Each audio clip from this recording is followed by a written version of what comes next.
forme de classe inversée, il n'y a pas qu'une seule classe inversée, il y a plusieurs éléments. Et ce dont je vous parle ici, je me suis inspiré du site de Marcel Lebrun, qui est un pôle spécialiste à l'heure actuelle, universitaire à l'Université catholique de Louvain. Marcel Lebrun, j'aurais bien aimé faire venir d'ailleurs pour ce soir, mais qui était déjà pris. Dans son blog, sur lequel vous pouvez accéder avec toutes les informations, il nous présente 3 niveaux de classe inversée. Le premier niveau, c'est celui que l'on voit un peu partout dans les petites vidéos. Quand on regarde classe inversée, on va tomber sur une explication qui est assez simple. L'explication est la suivante. En ce moment, je suis là, je parle, vous êtes assis, vous vous taisez. Et puis, ce soir, à la maison, vous serez en train de créer une capsule vidéo, vous aurez des problèmes, et moi, je ne serai pas là. C'est un peu illogique. Alors que, grâce à l'informatique, on pourrait inverser la classe et se dire, vous êtes ici pour faire des capsules, mais avant de venir, vous allez regarder comment faire des capsules. Donc la partie théorique, on la délègue à l'outil informatique, une vidéo ou autre, et en arrivant ici, on se met en activité. C'est en activité que vous aurez des problèmes, c'est donc en activité que l'on va être en présentiel. C'est pour ça que dans son site, il parle du niveau 1, qui est une manière de redonner du sens à la présence.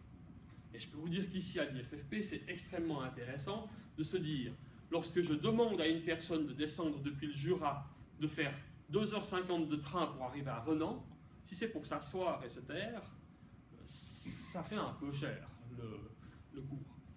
Beaucoup de déplacements, presque autant de déplacements que d'heures de cours.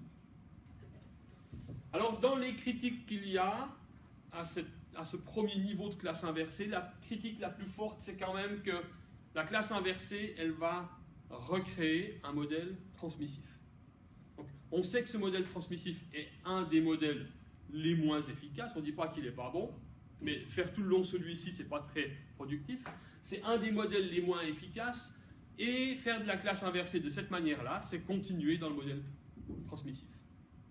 Oui, mais un modèle transmissif dans lequel la partie transmissive elle est gérée par l'étudiant où il veut, quand il veut, sur son téléphone, dans le bus, sur une terrasse, dans son lit le soir, et quand il est à l'école, il est en activité. Donc déjà, l'école lui paraît quelque chose de plus intéressant, puisque en classe, il va être actif.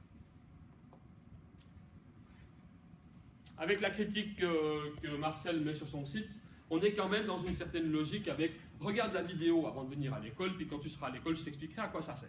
Donc il y a quand même quelque chose qui est un petit peu décalé. Il propose donc un deuxième niveau qui tourne plutôt autour de ce que l'on appelle une tâche complexe, en se disant « je vous donne une tâche complexe, un sujet à aller creuser, et à la maison, vous allez le creuser. Et lorsque vous viendrez en classe, on va en débattre. » À ce niveau-là, la partie à la maison n'est plus du tout transmissive. Vous n'êtes plus en train de devoir ingurgiter la manière de faire un nœud de cravate, comme on avait tout à l'heure, mais vous êtes en recherche. En recherche, on est en train de parler des différents virus de grippe et de la différence entre la grippe normale et la grippe aviaire, par exemple. Vous partez en recherche, et quand on arrivera en classe, on mettra en commun. On va débattre ensemble.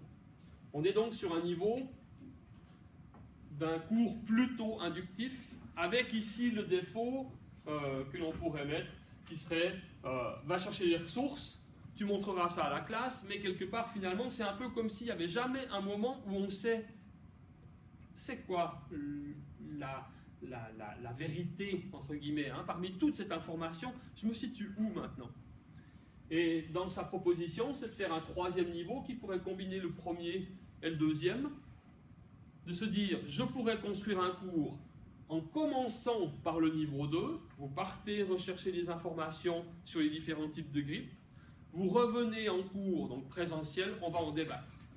De là, on va remettre en place ou en valeur ce qui s'appelle institutionnalisation, hein. On va fixer un petit peu les éléments, recontextualiser le tout, pour ensuite voir la théorie à l'extérieur, et en revenant en cours, se retrouver plutôt sur quiz, exercice, application, etc. On a donc cette logique d'une tâche complexe, recherche, partage, on pourrait dire approfondissement à distance, et on se retrouve en présentiel pour asseoir le tout.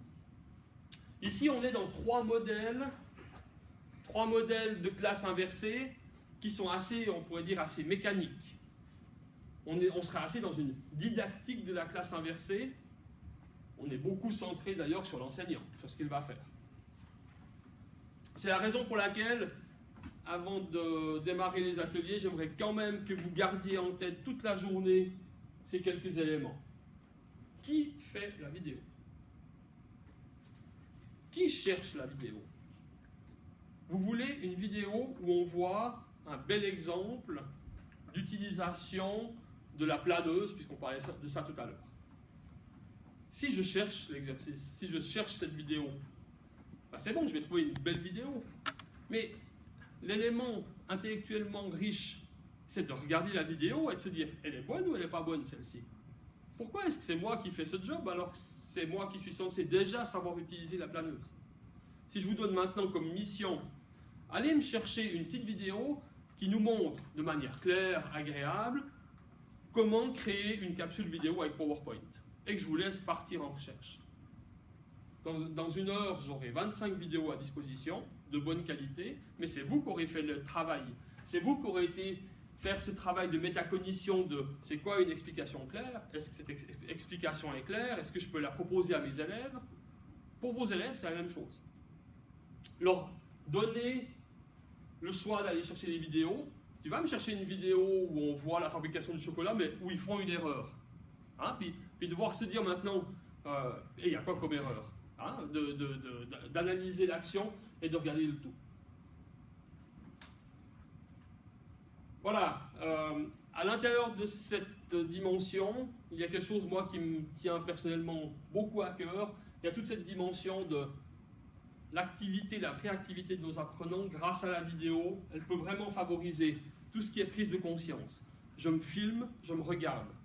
Il y a beaucoup de prise de conscience. Hein. Je pense que quand on fait à Espace Entreprise une présentation pour un directeur, mais qu'on se filme quelques temps avant et qu'on s'entraîne, de voir l'image, ça permet de prendre conscience de manière bien plus efficace que les quelques commentaires que l'on pourrait dire « Attention, tu parles un peu trop vite, tu parles pas très fort. Si je m'entends pas, je m'en rends bien compte. » Mais il y a toujours cette dimension d'auto-évaluation qui, grâce à la vidéo, n'est pas trop socialisée. Je m'explique.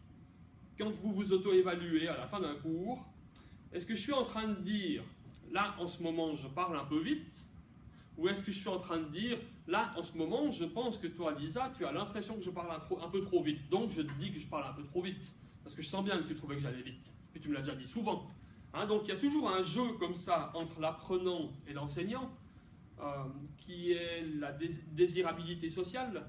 J'aimerais te faire plaisir, tu es l'enseignant. Donc, qu'est-ce que je pense que tu penses de moi?